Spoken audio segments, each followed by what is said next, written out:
Sejam bem-vindos a mais um webinar da Roper Educação. Um webinar um pouco diferente agora, porque nós vamos fazer o lançamento da nossa publicação, Análise Setorial da Educação Superior Privada Brasil. Para quem não conhece a Roper, nós estamos no mercado praticamente 2 décadas, completando 2 décadas agora em 2017. E a Análise Setorial é um documento de referência, da qual também comemoramos 1 década, ou seja, a sua 10ª edição agora. Nesse webinar, nós gostaríamos de apresentar não só a publicação em si, mas eu quero fazer alguns alinhamentos do que nós estamos trazendo como fonte de pesquisa ou como referência dos nossos capítulos, ou seja, dos nossos pesquisadores que apresentaram esses conteúdos para 2017. Então eu vou trazer para vocês aqui, eu vou procurar navegar, vamos pensar assim, nessa nossa publicação. Indo capítulo a capítulo, eu vou tentar mapear alguns elementos mais importantes. Não tenho a pretensão de esgotar, obviamente, o conteúdo aqui, é claro, mas algumas inferências, alguns pontos-chave eu gostaria de ressaltar. E na medida que a gente for fazendo essa navegação, vamos pensar assim, para a análise setorial, vocês estão convidados, fiquem à vontade em poder nos questionar. O interessante é que se puderem fazer isso usando sempre o hashtag, antes que a gente possa para classificar essa sua questão, essa sua pergunta, para ficar mais fácil a nossa organização aqui na hora das respostas. A ideia é a gente fazer caminharmos pelos capítulos, são 10 capítulos, tá?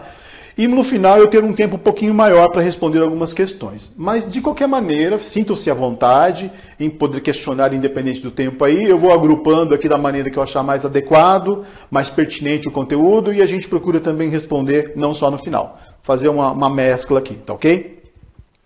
Bom, então vocês têm aí também a possibilidade de baixarem o PDF dessa apresentação. Essa apresentação é mais uma guia para a nossa conversa aqui. E em cima desse material fica mais fácil, muitas vezes, vocês visualizarem. Eu vou trabalhar com algumas informações que são tabelas, e muitas vezes no monitor que vocês estão visualizando aí não tem uma definição tão boa quanto você baixar o PDF e poder fazer o acompanhamento direto pelo material, tá ok?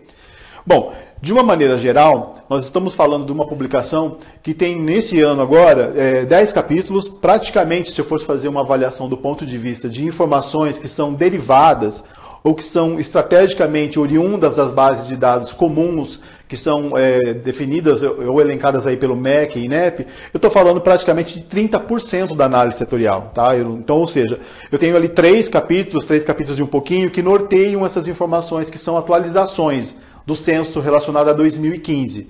Essa é uma outra questão importante. A gente vai estar fazendo referência aqui a informações que são derivadas do censo 2015, que é o mais atual. Lembrando que o censo de 2016 ainda está na fase de elaboração de coleta e chancela de dados junto às instituições de ensino. Paralelo a isso, a Roper já é muito comum realizar pesquisas do ponto de vista de pesquisa primária e também secundária, obviamente, mas nós estamos trazendo algumas novidades em relação a esse cenário.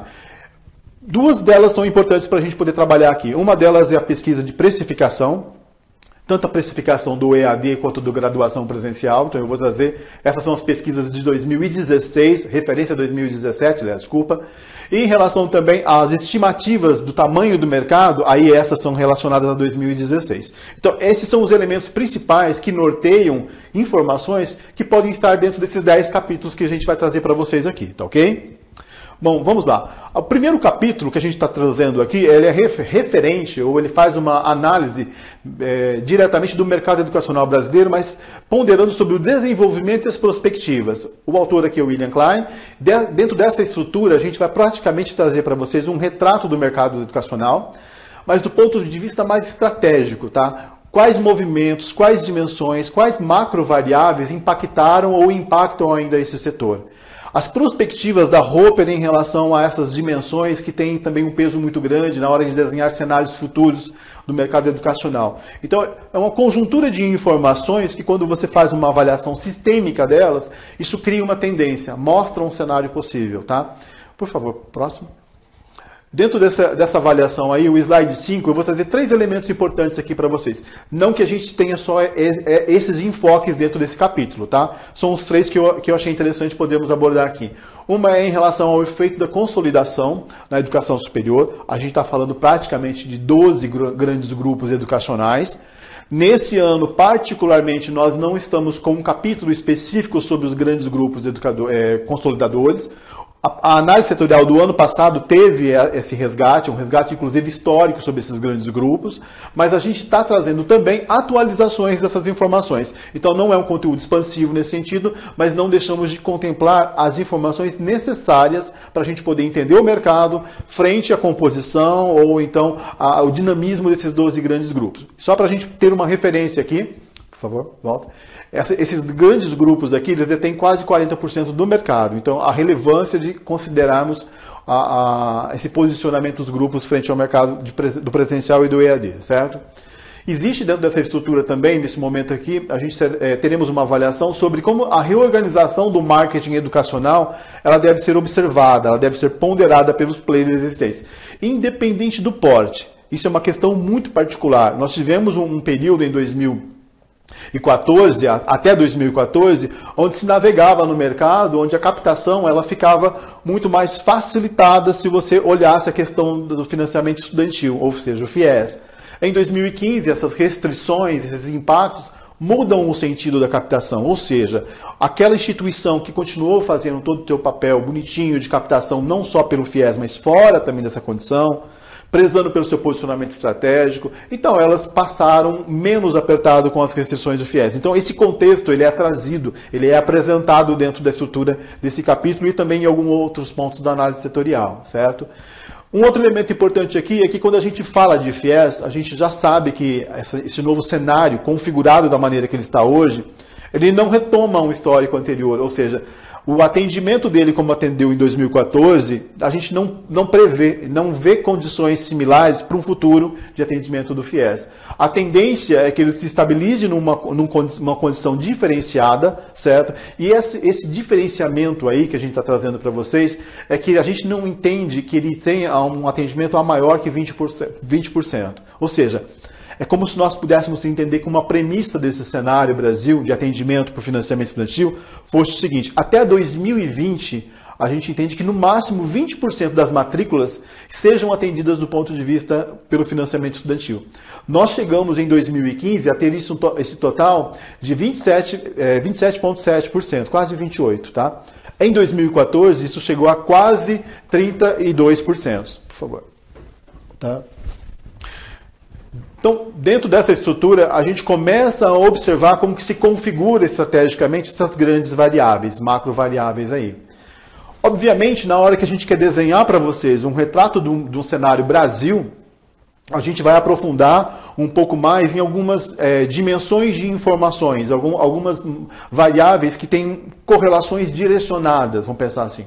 E dentro dessa estrutura, a gente está falando do capítulo 2. Praticamente no capítulo 2 aqui, a gente vai encontrar a descrição do cenário mercadológico, mas focado, direcionado ao histórico das informações do censo, tá? Aí eu estou falando da fonte MEC e INEP, os grandes grupos consolidadores e a sua representatividade nesse mercado. Eu entro com um detalhamento nesse contexto aqui, desse capítulo, onde a gente apresenta a captação por FIES, certo? A relação dos grandes consolidadores com a EAD, qual é a diferenciação desses dois grupos quando consolidados e não consolidados, o tipo de crescimento, algumas estratégias que eles acabam utilizando. E também dentro desse capítulo eu trago algumas informações da qual eu havia referenciado, que são as pesquisas Roper. E nesse caso eu estou falando praticamente das pesquisas de mensalidades, tanto da graduação presencial quanto da graduação EAD, certo? A gente traz um histórico dessas pesquisas. E também o cenário de inferência, vamos pensar assim, de estimativas sobre as receitas líquidas em relação aos grupos consolidadores e a todo o grupo, a rede privada Brasil. Então a gente vai dar um dimensionamento desse mercado, nesse sentido. Vamos pegar aqui então, avançar um pedacinho aqui, esse slide 7 aqui para vocês, eu gostaria de deixar uma referência aqui, que é o seguinte: para fazer um olhar significativo do mercado, é interessante que a gente entenda o seguinte: eu tenho que olhar algumas dimensões, algumas vertentes. Uma delas é a economia, uma outra é a demografia. Então eu tenho uma população no target que ela de alguma forma impacta tanto nos volumes de taxa bruta quanto taxa líquida. Então eu tenho que considerar isso. Tá? Aqui talvez eu não venha aprofundar tanto, mas na análise ou fora até da análise é um elemento que você não pode deixar de considerar. Obviamente, a pressão ou a composição do mercado frente aos grandes grupos, políticas públicas, avaliações, mudanças de governo, há situações diferenciadas quando você tem alterações nas políticas públicas, a regulação do próprio setor. Existe uma condição de regulação tanto do presencial quanto do EAD, então numa condição particular igual a essa, há impactos diferenciados de atendimento, seja por uma modalidade ou outra, ou seja, esse sistema que vocês encontram aí, essa avaliação que é circular, essa correlação circular aí, ela é uma maneira didática, obviamente, mas de entender que existe uma sinergia entre essas grandes variáveis e uma leitura de mercado, tá? Então, aqui é mais para deixar esse recado para vocês. Vai fazer a avaliação, não deixa de ponderar sobre as correlações entre essas macro variáveis. Eu vou trazer algumas dessas aqui em cena, vou trazer algumas informações dessas, mas, obviamente, tanto para uma avaliação do mercado macro Brasil, quanto para o mercado mais regional ou até local de uma instituição de ensino, este olhar, esse jeito de observar, ele está valendo ainda e é necessário que seja realizado também dessa maneira, tá? É interessante entendermos a dinâmica dos grandes números de atendimento de matrículas, por exemplo, da segmentação desse mercado, tanto quanto privado quanto público, e aqui eu trago para vocês as informações de 2013 até 2015, mas para a gente fazer um acompanhamento em relação a esses 3 últimos anos aí. E olha só, o que é interessante observarmos aqui é que o impacto que nós tivemos maior em relação aos dados do censo, ele aconteceu ou deveria acontecer de uma maneira muito mais brusca em 2015. E quando a gente observa o crescimento até 2014, o comportamento dessas macro variáveis é diferenciado. Espera-se já era até adequado essa observação, que de 2015, de 2016 para frente, dados de censo, a gente ia observar várias quedas, tanto em ingressantes, tanto quanto matriculados.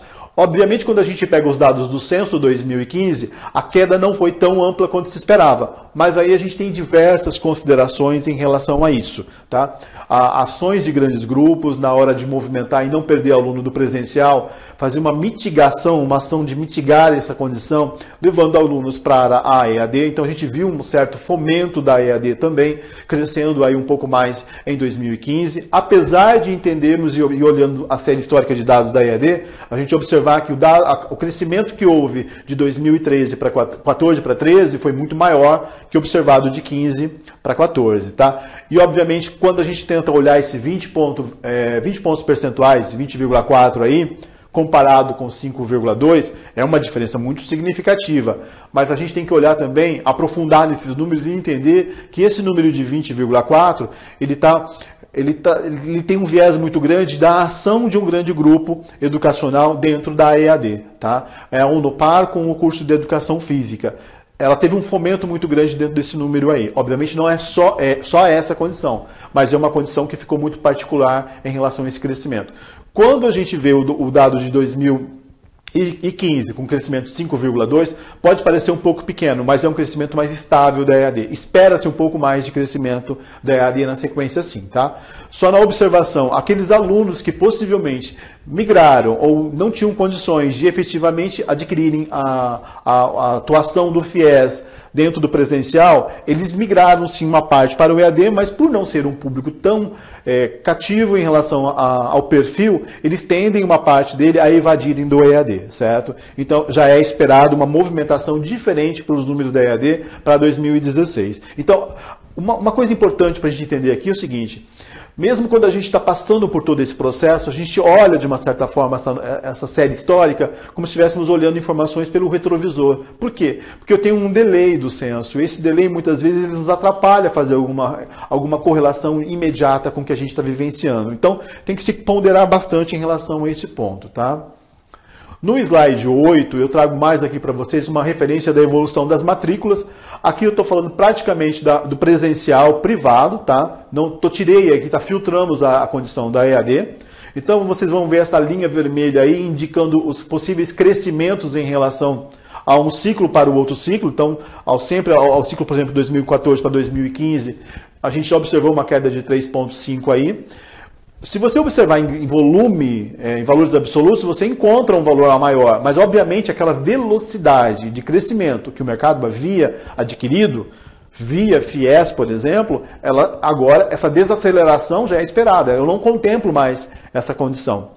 E, obviamente, isso fica muito mais acentuado quando a gente traz um quadro de crise econômica junto a esse cenário total. Então, já é de esperar também que os dados de 2016, eles venham com um elemento ainda de queda. Na hora que a gente for falar um pouco mais do fechamento dessa condição, a gente traz para vocês aqui quais são os prognósticos da Roper em relação a estimativas de matrícula até 2020. Tá? Avançando um pouquinho aqui para a gente ganhar tempo. Olhar esse mercado e não olhar a composição da quantidade de instituições que existem nele, tá? E também não olhar o porte da quais elas estão relacionadas por matrícula, seria um olhar ingênuo se a gente não fizesse essa condição, essa ressalva. Porque, olha só, praticamente 60% do mercado brasileiro são compostos por IES de até 1.000 alunos, até 1.000 matrículas. Tá?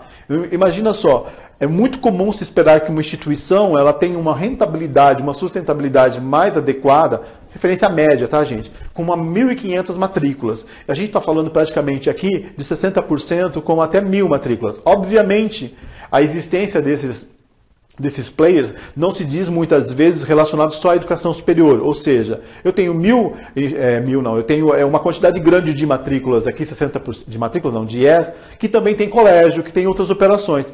Isso sustenta a operação só educação superior, mas é muito particular e é de se olhar com cuidado, porque qualquer ação diferenciada no mercado impacta as pequenas IES, sim, certo? E do lado direito vocês vão encontrar aí também uma referência da parte de portfólio do presencial. Obviamente aqui eu estou ranqueando em 2015 um grupo de cursos, os cursos mais demandados. E é interessante a gente observar e fazer uma ressalva aqui, que os cursos crescem de maneira cíclica. Então eu tenho momentos onde eu tenho a engenharia crescendo, como havíamos um crescimento anterior para ela. Dado o momento, a área da saúde ela se torna a bola da vez. Então vocês conseguem observar exatamente essa condição quando olha 2010 em engenharia e olha a engenharia agora em 2015. Essa estagnação da engenharia. É claro que aqui não vai dar tempo da gente aprofundar quais elementos seguram ou alavancam esses ciclos, tá? Mas um elemento, por exemplo, que a gente já percebe é que para a área de saúde, uma pressão econômica facilita essa condição. Muitos alunos que estavam, de alguma forma, esperando, se qualificando para a entrada ou para a tentativa de entrada no ensino superior, eles abreviam um pouco essa entrada e isso fomenta um pouco essa ampliação, essa busca por matrículas na área de saúde, tá? Esse é um dos elementos, existem vários elementos, tá ok? Mas vamos lá, vamos avançar aqui. Existe uma pesquisa Roper também, da qual a gente acompanha esse mercado bem antes de 2000, mas aqui eu trago a referência para vocês 2000. E para a gente fazer uma análise mais assertiva de crescimento real de matrículas, tá? Aliás, de matrícula não, de preço de mensalidade da graduação presencial, a gente faz uma correção desses valores históricos para o ano de 2017. Então eu estou trazendo para vocês. É uma pesquisa super recente, a gente nem tem divulgação dessa pesquisa ainda. Fechamos praticamente há uma semana e meia esse resultado. Praticamente a referência hoje de valor para mensalidades da graduação presencial, ela está na faixa de R$ 779 reais, tá? Se a gente for observar qual era o acompanhamento desse mesmo valor de referência em 2015, ele estava com um valor de R$ 824 reais. Ou seja, a gente já observa, quando comparado 2016 e 2017, que o que a gente tanto comentava ou trazia como hipótese se configurou. A briga de preço ou a condição do ajuste acirrado pela precificação, ele aconteceu. Tanto é que a gente vê a queda da precificação do presencial. Obviamente, um comportamento análogo a gente observa em 2012. Com a entrada do novo FIES, a precificação dessa segmentação, ocorreu o quê? Ocorreu a ampliação. Nós tivemos, então, um incremento. E se a gente for observar aqui, então, a gente está fazendo uma referência de uma briga mais complicada em relação à precificação. Aqui a gente traz uma ressalva. Instituições que se posicionavam no mercado, não entendendo realmente qual é o seu posicionamento estratégico, se ele é premium, não premium, tá? Ou conveniência, e entrou numa briga acirrada de preço, ajustou demasiadamente, entrou numa condição de promoção muito complexa para fazer o trabalho de 2017 de captação, ela pode estar postergando, adquirindo e postergando um grande problema, tá? Que é o seu reposicionamento no mercado. A gente viu muitos IES fazendo ou tentando se organizar para captação nesse contexto, e isso realmente ficou complexo. Uma particularidade na hora que a gente fez essa pesquisa de preço aqui. Um percentual de captação já era esperado, com mais dificuldade e tudo.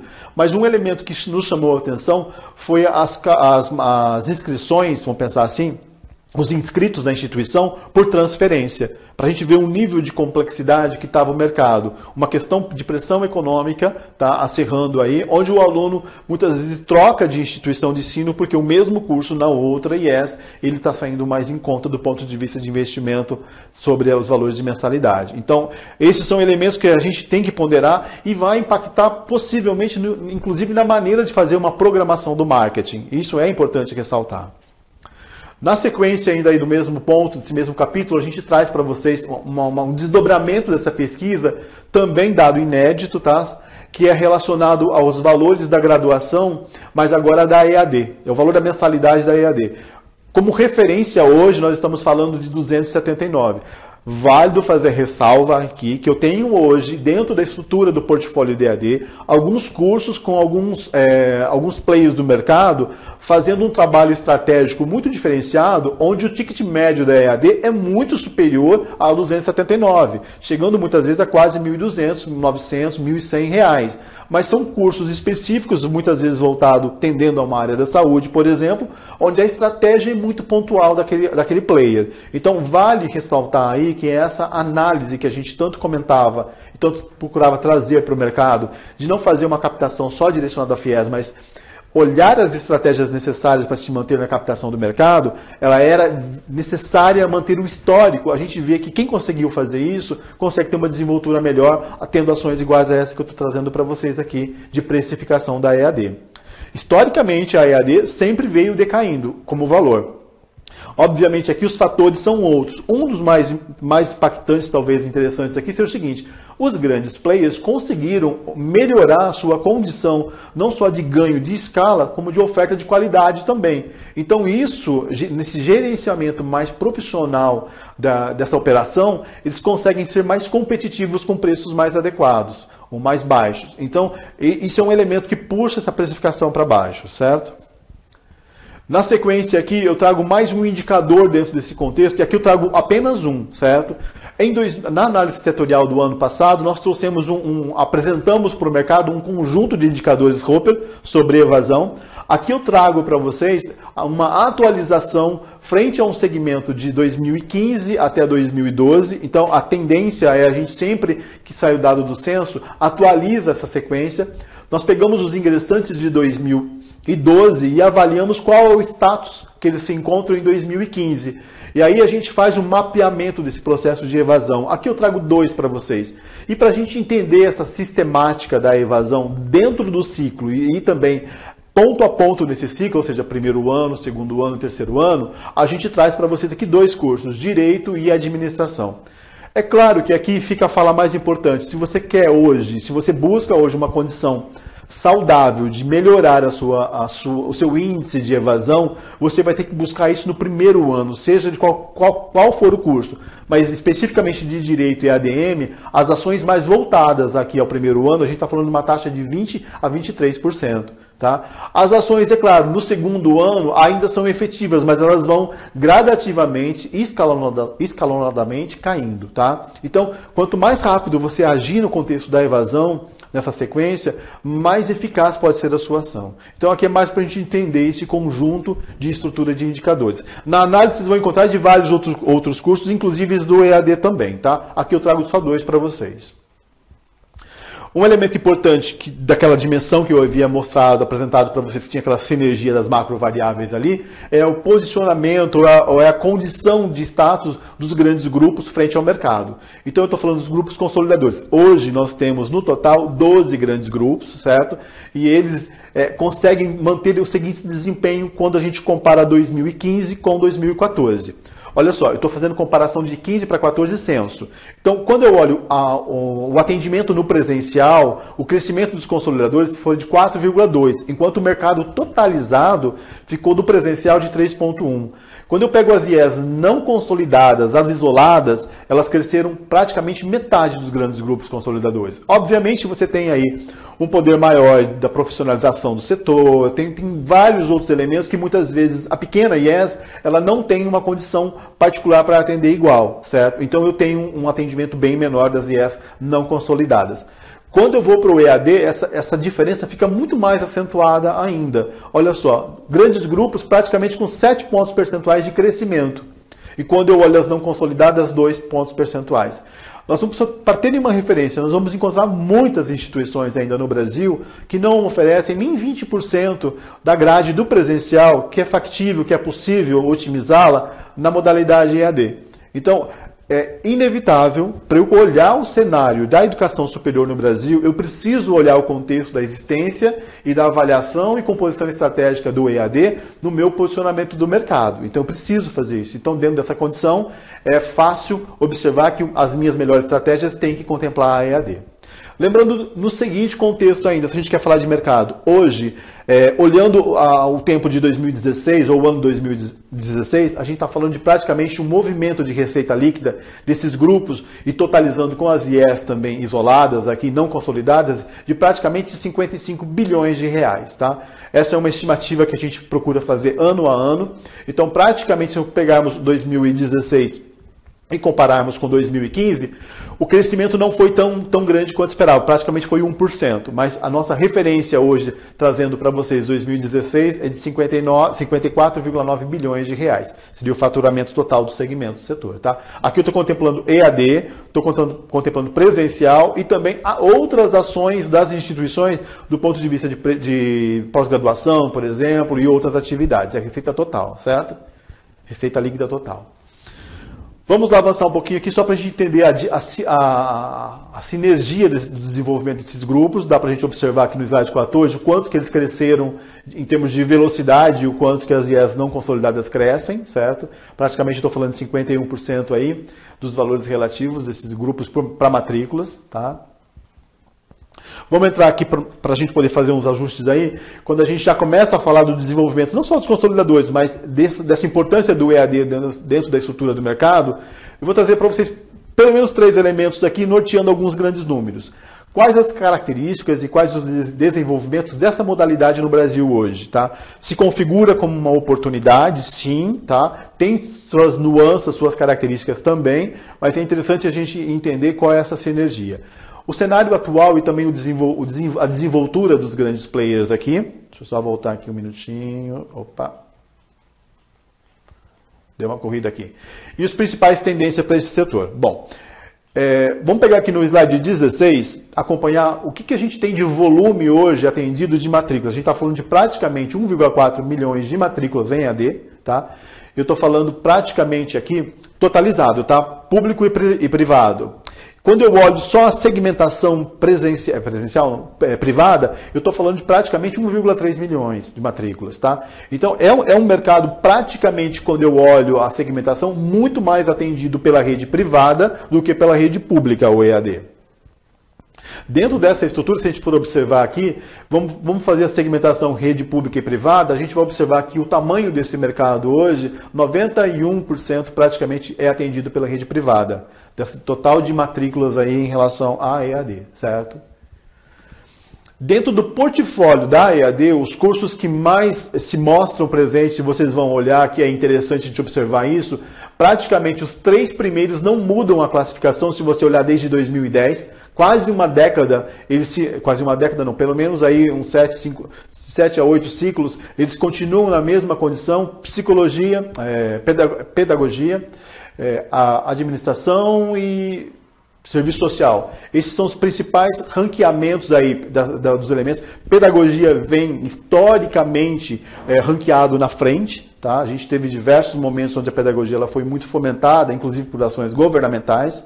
Mas nessa estrutura, se você vai ou se você procura fazer uma avaliação dentro de um portfólio de entrada no EAD, é válido e é necessário olhar esse ranqueamento aqui, até para entender esse comportamento, certo?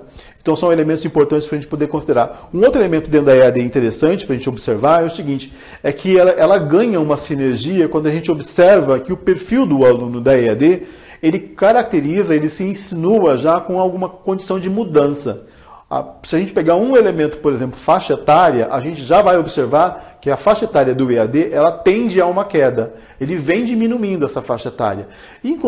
Em consonância ou em encontro ao do ensino presencial. Então, são situações que a gente observa que, mesmo que de uma velocidade pequena, a EAD tende a caminhar para um cenário diferenciado de maior busca, quando a sua aceitabilidade já é maior também pela toda a comunidade acadêmica e também por busca de novos alunos, certo? Vamos pegar aqui o próximo capítulo, o capítulo sobre o diferencial competitivo do uso de metodologias de aprendizagem. A gente procurou trazer um capítulo que fosse, que era muitas vezes demandado aqui por nós na Roper, sobre como usar, qual a melhor maneira de usar estrategicamente as metodologias de ensino, chamadas metodologias ativas. Então a gente vai trazer para vocês aqui alguns elementos que possam nos configurar aqui algumas estratégias de como que eu posso fazer o uso, ficar atualizado em relação ao mercado, em relação a essas atividades, essas metodologias também ativas, mas de que maneira, que olhar que eu faço usando estratégia para esse contexto, tá? Então vai desde a escrita, desde a escolha do modelo, até a forma, o cuidado que se deve ter na hora de buscar a implementação. Obviamente, no slide 20 aqui eu trago mais para vocês terem uma configuração de que metodologia ativa, a gente sabe, a sua eficácia já é efetivamente comprovada. Obviamente, existe uma dificuldade muito maior em fazer um ganho de escala sobre essa condição. E, é claro, fazer o seu gerenciamento, a sua oferta, existem nuances de diversas maneiras possíveis de se implementar uma condição igual a essa numa instituição de ensino, indo desde um curso, tá, ou de um grupo de cursos, um portfólio específico, ou até toda a estrutura da instituição. Começando desde o primeiro semestre com um curso específico ou não, ou começando simultaneamente com todo o curso. Então, são diversas formas de se realizar esse contexto. O que se chama a atenção é que é necessário se fazer uma avaliação estratégica, diagnóstica, de entender a realidade da própria IES e qual a melhor maneira dela realizar essa segmentação, esse estudo. Para isso, a gente configura aqui para vocês nesse capítulo uma estrutura que praticamente ela se desenha em 6 etapas. A primeira etapa seria o próprio diagnóstico, você avalia o status quo, o status atual da instituição, tá? No segundo momento, tá, ele é definido, ou ele é avaliado, é estudado, qual é o modelo que se procura usar. Então, se debruça sobre um estudo de que maneira, de que forma você pode viabilizar a sua entrega. Depois da escolha pronta, a gente vai para uma fase 3, um momento 3, que é o planejamento. Então, eu tenho que planejar, indistintivamente, eu tenho que fazer essa condição. Não dá para simplesmente começar a implementar. EAD principal, EAD não, as metodologias ativas principalmente. Vem no próximo passo a implementação. Logo na sequência dessa implementação, a gente vai encontrar que existe sistematicamente, numa espécie de PDCA, a necessidade de se fazer uma avaliação do processo. Então não dá para ficar na condição só de implementar e não acompanhar. Na condição de avaliar a sistemática da implementação, vai chegar num dado momento que a instituição ela se consolida, seja num ciclo de 4, 5, 6 anos, mas ela se consolida. Nesse momento da sequência, ela inicia de novo todo o mesmo ciclo, ela não para. Ela continua com o processo de avaliação do diagnóstico e faz correções na devida proporção dos modelos novamente, e assim se inicia um ciclo que não tem fim. Não tem fim porque a busca pela qualificação e pela qualidade da entrega, ela é perene, ela é necessária. Certo? Então, dentro dessa estrutura, esse capítulo vai vasculhar, vai aprofundar, vai dar um zoom nessas 6 dimensões. Se vocês olharem na lateral direita, aí vocês vão ver 8 decomposições. Essas decomposições fazem referente a 6 dimensões que eu acabei trazendo para vocês. Então, dentro dessa estruturação, o capítulo ele vai versar sobre como fazer a implementação de metodologias ativas, respeitando a maturidade que a instituição tem hoje e procurando da maneira mais estratégica possível fazer a sua implementação, podendo ou não ser de uma maneira ampla ou restrita, certo? Praticamente é essa a grande estrutura desse capítulo. No capítulo 5, que é de uma certa forma uma consequência do capítulo 4, quais elementos ou qual a condição de viabilidade legal no uso de metodologias ativas. É muito comum nos perguntarem, mas olha, é possível fazer isso? O MEC não regula essa condição? Não tem empecilhos do ponto de vista das leis, da regulação do MEC? A gente vai entender que, particularmente quando você faz a elaboração, quando você pensa a sua instituição de ensino e você entende da documentação que você está fazendo em relação à existência dessa IES, ou se estou falando dos documentos institucionais, PDI, por exemplo, você contempla nessas ferramentas possibilidades de deixar registrado, estruturado ali a implementação de novas metodologias. Ou seja, a gente vai observar que os dispositivos legais que existem na Constituição brasileira, de instrumentos de avaliação do próprio MEC, eles não só apenas permitem essa inovação, essa condição, mas eles procuram, instigam que ela ocorra, essa inovação pedagógica. Tá? Eles acabam fazendo recomendação, inclusive, de práticas de novas metodologias. Se você pegar num processo de questionários não, das dimensões avaliativas do MEC, e começar a avaliar indicador a indicador, você vai ver que sempre existe ali uma condição de trazer à tona a escrita, a propositura de novas metodologias ativas. Nesse capítulo, a gente faz exatamente isso. A gente pinça toda a legislação e traz ela compilada para garantir o entendimento do gestor que busca uma condição igual a essa, quais elementos ele tem que olhar.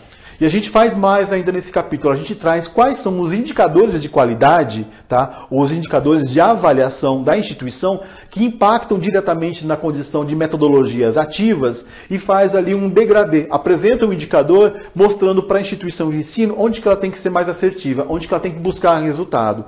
Então aqui fica como síntese ou como estrutura geral do capítulo que é possível, tá? Que é necessário e que pode ser um diferencial também de mercado. Então, vale a consulta no capítulo para entender quais são esses principais elementos que eu tenho que contemplar na minha documentação oficial, nos documentos oficiais, para que eu seja coerente e não tenha nenhuma problemática em relação à legislação com o MEC, certo? E contemplando o uso de metodologias ativas.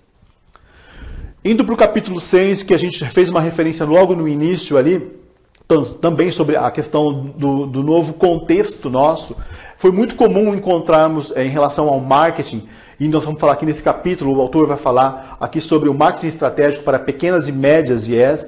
A gente vai enfocar, vamos trazer nesse momento no capítulo aqui, condições ou formas para que você consiga avaliar a sua estratégia de observar o seu mercado local e se colocar a sua instituição num posicionamento de tomada de decisão de que ações podem ser utilizadas.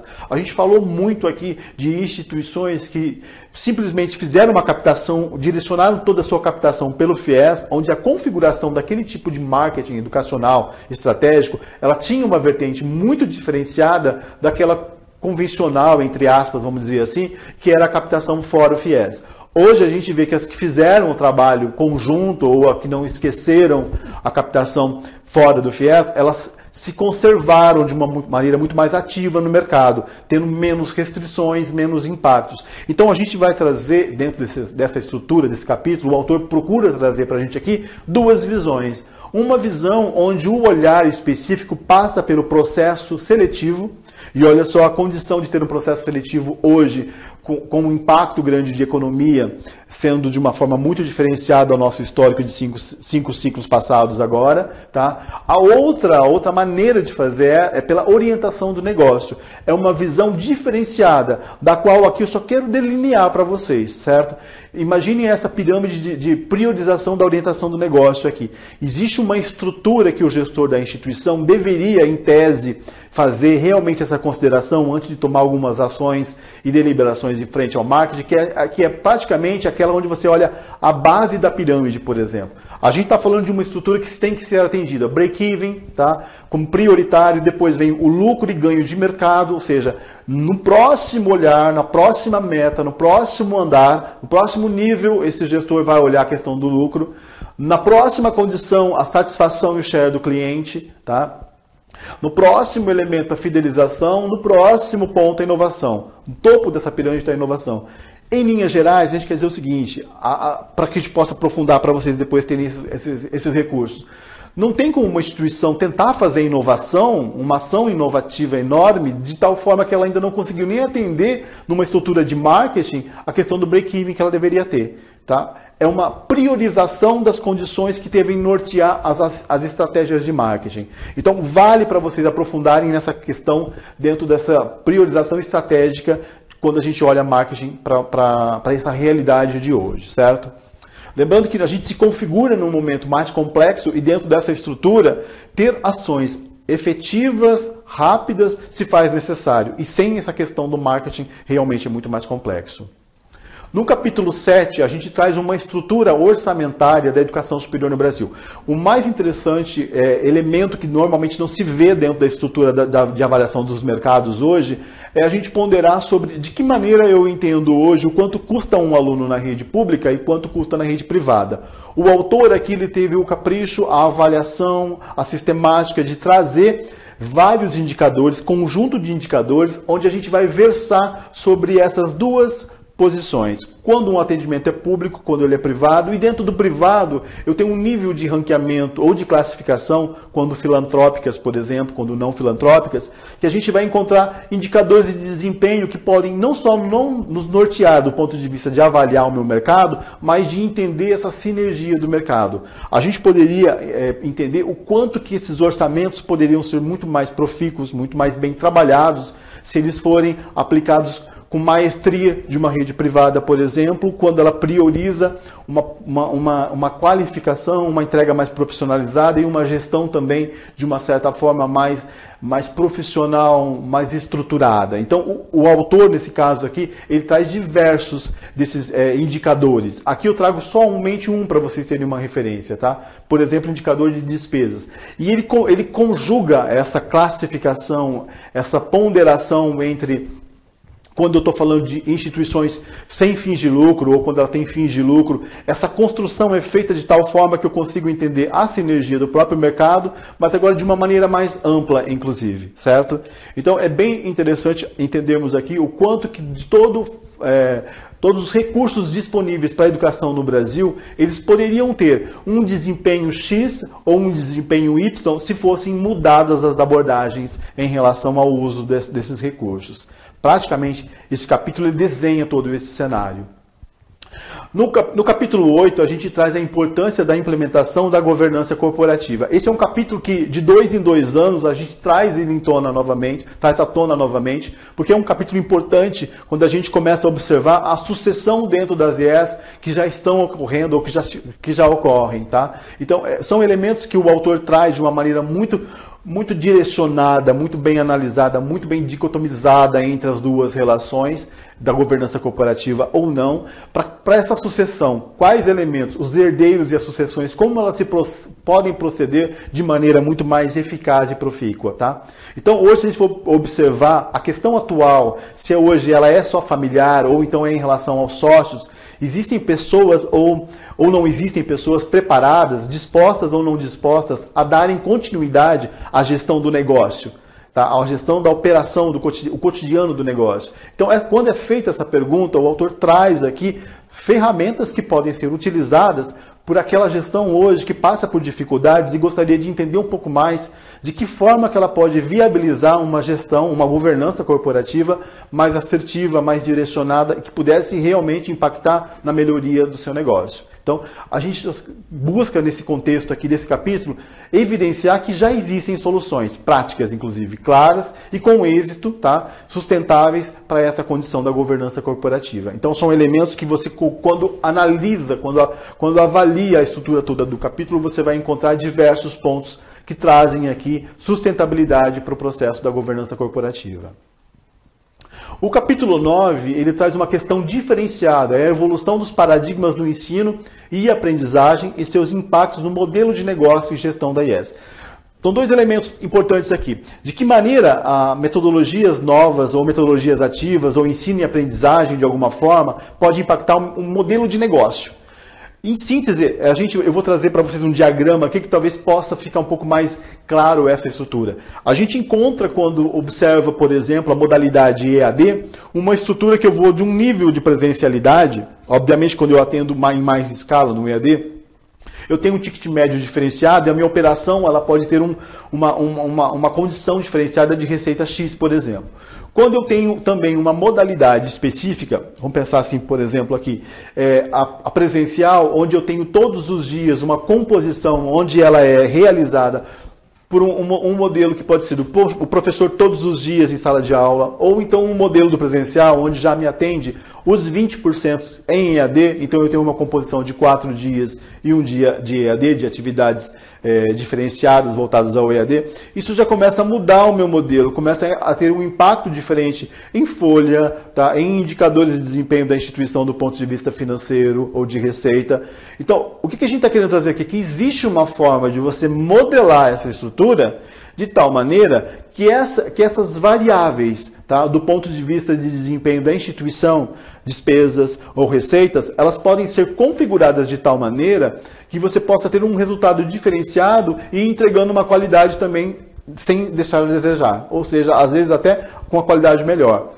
Em síntese, esse modelo, nesse capítulo, ele é trazido em linhas gerais da seguinte forma: você pode compor uma atividade num modelo de curso, por exemplo, onde você necessariamente não tenha que ter uma estrutura de todos os dias com atendimento presencial com o professor, por exemplo. Você pode configurar uma presencialidade do aluno na instituição nos 5 dias, porém essa presencialidade ela pode ter uma variação. Num dia você tem uma atividade que seja composta por metodologias ativas, onde você tenha uma atividade que é em grupos, por exemplo. No outro dia você tem um direcionamento que é voltado ao EAD. Ou você consegue compor estruturas onde necessariamente vários pontos que impactam, várias dessas variáveis macros que gerenciam todo o processo, tanto de despesa quanto de investimento, elas podem ser minimizadas, a tal ponto que você consiga fazer uma entrega ainda com qualidade, fazendo uso de metodologias ativas e específicas, tá? E encolhendo, fazendo uma rentabilidade maior aparecer para esse curso. Então esse modelo é proposto aqui, vocês conseguem visualizar melhor na leitura do capítulo, nessa estrutura toda, que ele conjuga, ele leva isso para um novo cenário mercadológico, tá?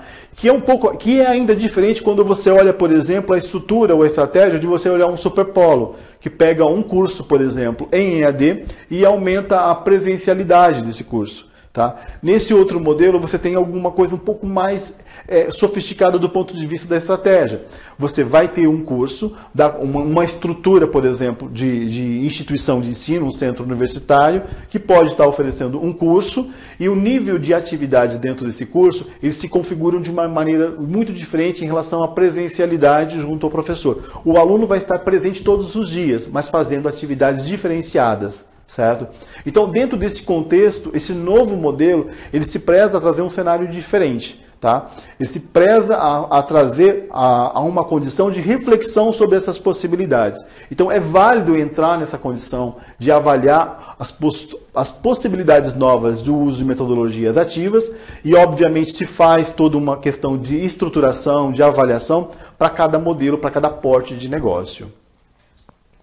E por final, a gente faz uma avaliação, uma estruturação da educação básica, trazendo a sua relevância, tendo em vista que hoje é muito comum, e a gente pode dizer isso, porque é muito comum também dentro das nossas atendimentos na Roper, termos a busca de vários grandes grupos, às vezes, querendo entender um pouco mais do desempenho da educação básica, ou como entrar na educação básica, grupos internacionais querendo conhecer um pouco mais da educação básica.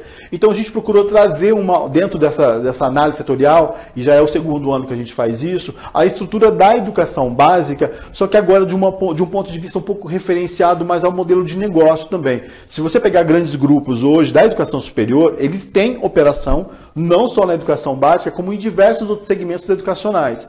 Então, a educação básica ela pode se configurar realmente hoje uma bola da vez, vamos pensar assim, tendo em vista que a gente encontra uma relativa estagnação quando a gente olha um ensino superior. Então, dentro dessa estruturação, a gente traz um capítulo para vocês, e dentro desse capítulo a gente vai aprofundar diversos elementos, desde o ponto de vista de desenvolvimento de mercados locais, também outros elementos do ponto de vista de crescimento populacional, renda, mas principal aqui é a gente entender que o modelo de negócio que é realizado dentro do ensino superior, ele é totalmente diferenciado quando se olha a educação básica. A educação básica ela tem uma capilaridade muito grande, muito diferente do ensino superior. E todo o porte do mercado, quando eu olho presencial, ele se comporta muito diferente do ensino superior. O ensino superior tem praticamente quase 75% dentro da rede privada. A educação básica é quase que o inverso. Eu tenho praticamente a rede pública atendendo 81%, 82% praticamente de toda a rede. A privada ela é responsável por 18,4% mais ou menos por cento. Tá? Então é uma distinção, só para a gente entender o volume. Só que se a gente for fazer uma estruturação do tamanho do mercado e faturamento, a gente vai ver que mesmo assim o volume da básica é muito grande. E isso ele configura quase o mesmo tamanho do ensino superior em faturamento, em receita. E isso é um elemento importante. E a gente traz para vocês aqui algumas configurações. Nesse slide 34, o que eu gostaria de chamar mais atenção é que quando eu recorto a rede privada, a gente consegue fazer uma classificação dentro dela, entre a rede privada particular, a filantrópica, a comunitária e a confessional. Obviamente, quando eu olho as filantrópicas, as comunitárias e as confessionais, do ponto de vista de tributação, elas têm uma condição diferenciada, que em determinados mercados pode se configurar com uma espécie de incentivo ou de facilidade naquele mercado, certo? Então, dentro dessa estruturação, a gente observa que existem distinções entre você trabalhar com essas segmentações, sim, certo? Em relação aos valores de concluinte da educação básica, e aqui a gente traz o porquê desses valores, porque normalmente é exatamente esse alunado que normalmente migra ou que vai para o ensino superior.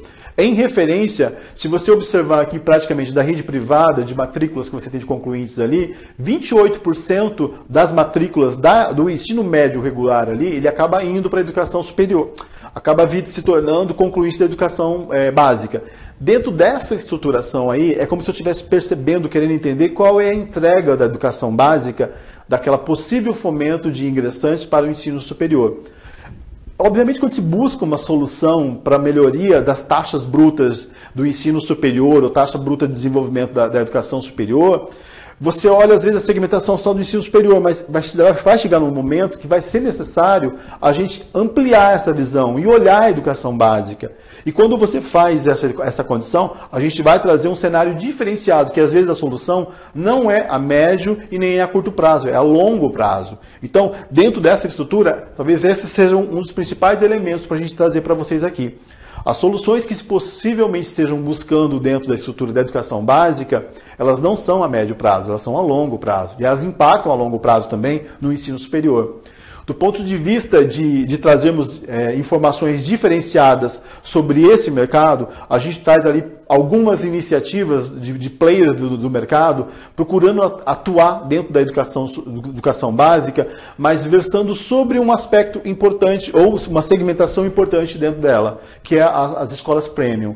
Essas são as mais visadas, são as mais buscadas, e os grandes investimentos dentro desse setor, sejam eles por grupos internacionais ou não, ou as escolas mais buscadas para aquisição, elas ficam nessa segmentação que é a Premium, ou próximas à Premium. Tá? Existe uma escola para ser buscada nesse contexto para aquisição, ela tem que ter um diferencial muito bem trabalhado, muito bem já sendo notório para o mercado. Então é uma condição que a gente percebe que existindo a movimentação, é essa faixa que primeiramente é impactada, que é buscada. Tá? Somente dois elementos aqui de inovação dentro desse contexto para vocês. Existe um conjunto de soluções educacionais, que a gente dá um nome, a gente criou a nomenclatura de Sistema de Soluções Educacionais, anteriormente conhecido como sistemas apostilados. Você olhar o mercado de educação básica hoje e não olhar esses players, não olhar esse volume que é movimentado, é um erro. Então tem que se considerar essa condição. E a gente entende que hoje a movimentação que está acontecendo é não só na busca pela escola premium, mas uma busca por um material, por uma condição de soluções educacionais que levam também para uma configuração premium também, certo? Ou muito próxima da premium. Essa é uma condição muito importante que começa a ficar cada vez mais visível nesses grandes exemplos que a gente está começando a observar do mercado aí de investimento em escola de educação básica. Quando se olha tecnologias digitais e novas metodologias, a gente percebe que a educação básica, possivelmente, as redes privadas, premium, elas devem ser as mais impactadas inicialmente. As iniciativas devem acontecer primordialmente nessa faixa aqui. tá? De uma maneira geral, essa é a estrutura de 10 capítulos que a gente está trazendo para vocês. Claramente não dá para aprofundar todos aqui, tá? Eu trouxe algumas pinceladas, alguns elementos aqui. Vocês podem conhecer mais desses capítulos na sequência da que a gente vai trazer para vocês aqui. Possivelmente eu vou ter cada um desses capítulos, um autor vai gravar, vai fazer algum webinar, vai fazer alguma movimentação dentro dessa estrutura para vocês, nessa sequência de 2 a 4 meses, daqui até 3 meses para vocês. Então vocês vão ter condições de avaliar melhor todo esse know-how de informações que a gente está deixando disponível para vocês nessa publicação. Existem, fora esse contexto, um conjunto de elementos, de estatísticas que a gente traz, não é só no cenário avaliativo, mas que pode ser usado como parâmetros para o seu estado, onde você pode se comparar da sua região, do seu mercado local, do desempenho do seu estado e do Brasil. Então, são os anexos da análise setorial. Então, tenho ali um conjunto de indicadores, são diversos indicadores, mais de 60 indicadores que vocês podem estar usando para parametrizar e entender melhor alguma condição do mercado. Vamos dar uma olhada agora em algumas questões de perguntas aqui, para eu não poder avançar muito no tempo, porque a gente já está meio corridinho aqui. Tive que falar rápido demais com vocês. Vamos lá? Por favor. Aumenta um pouquinho, por favor.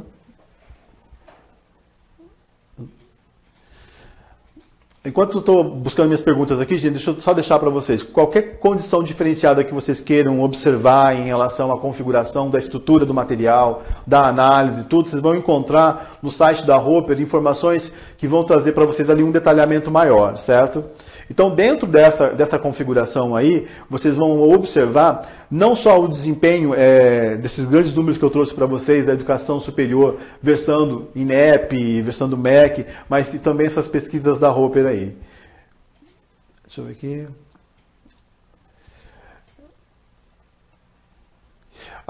Estão me questionando aqui qual que é o motivo do pico da precificação em 2015, das mensalidades presenciais na pesquisa que a Roper trouxe. Basicamente, esse topo aí, esse auge, ele acontece quando a gente fez, porque praticamente é como se fosse o ápice da curva. Ele começa a descer em 2016, já ali em 2017. Então foi o último momento referenciado ali. Lembra que as mudanças do FIES, elas aconteceram praticamente no final de 2014. E 2014, no momento que aconteceu isso, a precificação já estava sendo lançada. Todas as instituições de ensino já tinham divulgado seus preços. Então, ele continuou com a curva histórica dos 4 últimos ciclos, que era inclusive de 2011, onde houve um novo FIES. Quando vamos para 2016, aí o impacto ele é perceptível, foi derivado a isso, tá? Então, 2014, quando foi apresentado, foi praticamente quase em dezembro ali, as novas restrições do FIES, a precificação das IES já eram todas divulgadas, tá? Próxima pergunta, deixa eu pegar aqui.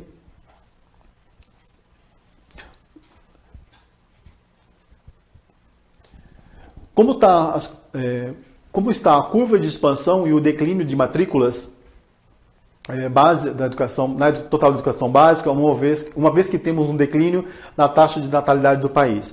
Olha, o que acontece aí? Só para contextualizar, essa taxa de natalidade, se a gente observar hoje, o Brasil está se tornando um país idoso, de idade mais madura. Então, nós temos um índice de natalidade muito pequeno.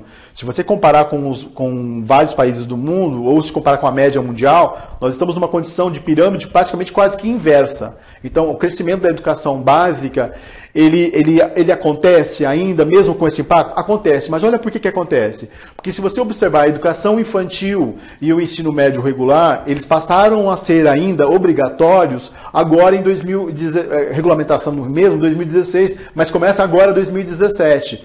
Então, dentro dessa estrutura, o único que nós temos, a única segmentação que a gente tem, ela universalizada, quase universalizada aí, é o fundamental, principalmente Fundamental 2. Então, dentro dessa estrutura, ficou fora a educação infantil, que eu tenho uma taxa de cobertura ainda não muito alta, falta muito, aí tem 80%, se não me engano, 80% de taxa de cobertura.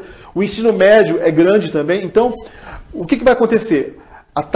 Essa taxa de natalidade ela vai ser compensada por essa taxa de cobertura que vai ser ampliada aí. Ou seja, eu vou ter menos crianças nascendo, eu vou encolher a fonte, a vazão ali, mas como eu ainda falta nas duas pontas, na educação infantil e no ensino médio, então existe uma compensação aí. Tudo indica que a gente, daqui a uma década, possivelmente, tenha um peso maior ainda a taxa de natalidade, tá? Mas hoje ela existe, mas ela é compensada por essa questão da taxa de cobertura na educação infantil e no ensino médio regular, tá? Estão perguntando aqui, próxima pergunta. De que maneira eu consigo fazer a adequação, a compra do material? Olha, você vai encontrar todas as informações necessárias no próprio site da Roper, tá? Esse material ele é configurado para você fazer a avaliação dele todo lá, então você vai ter que encontrar a sinopse, não só a sinopse dali, você vai encontrar também a listagem de todos as tabelas, gráficos que tem ali, porque às vezes a pessoa quer um delineamento maior, tá? Então você encontra todas essas informações mais estruturadas ali, sem a compensação de sinopse de capítulo. Então dá uma olhadinha no site da Roper que você vai encontrar isso aí lá, essas informações lá, tá? Bom, gente, nosso tempo ele se encerra aqui. Agradeço muito a presença de vocês. A gente vai encerrar. Tem mais algumas perguntas aqui, mas eu vou responder pessoalmente depois, tá? Até porque, numa condição de novos webinários, a gente vai continuar realizando, falando do mercado. Assim que a gente lança essa publicação, é muito comum a gente fazer uma sequência de um webinar por mês, de alguma temática do capítulo, de alguns dos capítulos. A gente convida alguns dos autores do capítulo a fazerem essa abordagem aqui. Lembrando que os realizadores, os autores do capítulo, são todos consultores Roper, com mais de uma década, às vezes, de mercado. A Roper já está há 2 décadas praticamente nesse mercado, uma das pioneiras do mercado. Então tem todo um contexto de expertise aí em relação a todo este olhar para o mercado aí, tá? Muito obrigado, aguardo aí o contato de vocês. Fico disponível para responder não só as questões aqui que ficaram pendentes, mas para qualquer outra dúvida ou qualquer outro contato. Um abraço e até o próximo webinar.